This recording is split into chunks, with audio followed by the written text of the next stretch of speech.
Paralisa. Então eu queria entender contigo o seguinte, vamos começar por esses dois. Qual é o nosso maior problema hoje? Mentes depressivas ou mentes ansiosas?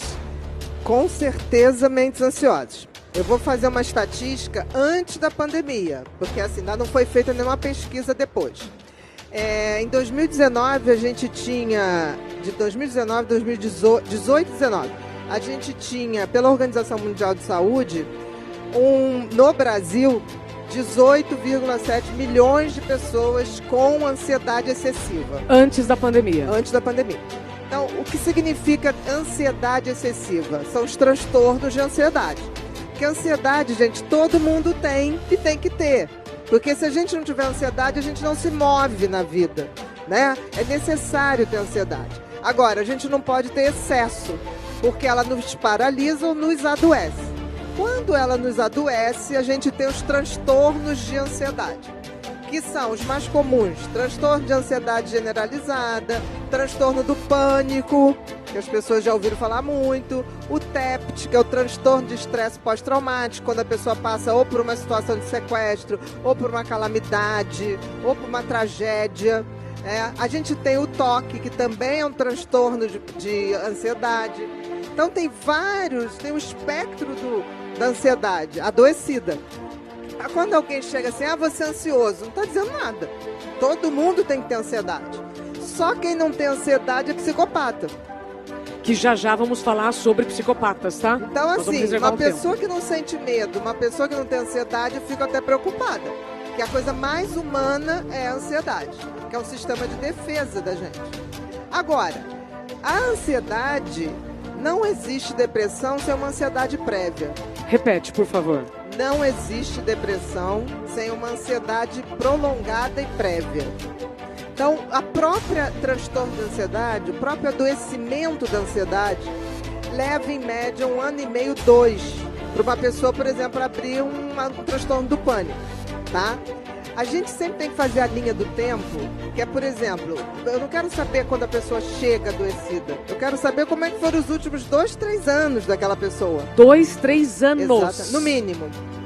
Aí tem gente que fala assim, não, mas eu levei 5 anos para adoecer. Ok, tem gente que estica a marcha, tem gente que suporta mais, mas a média do ser humano para adoecer de excesso de estresse, que antecede o adoecimento, é 1 ano e meio, 2. Passar disso, você sempre vai adoecer. Que pode ser por excesso de ansiedade, como pode ser as doenças autoimunes.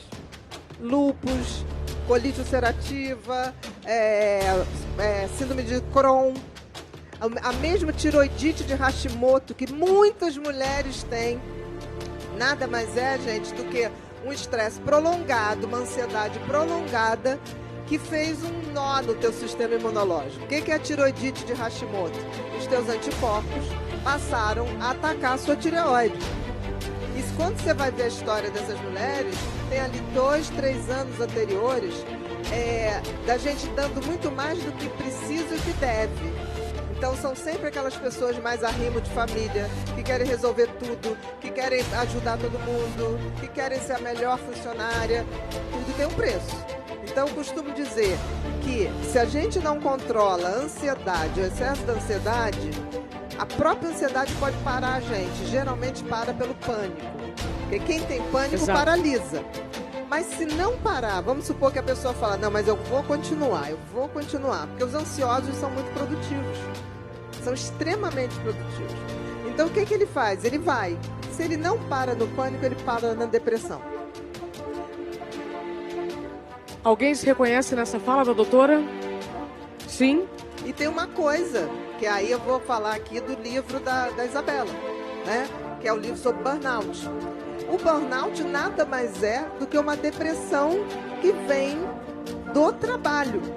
Se você, no livro Mentes Depressivas, eu falo exatamente isso. É aquela depressão que você teve um estresse prolongado, você teve um desgaste prolongado de 1 ano e meio, 2 pelo menos, dentro do teu ambiente de trabalho. Está bem conectado isso. Doutora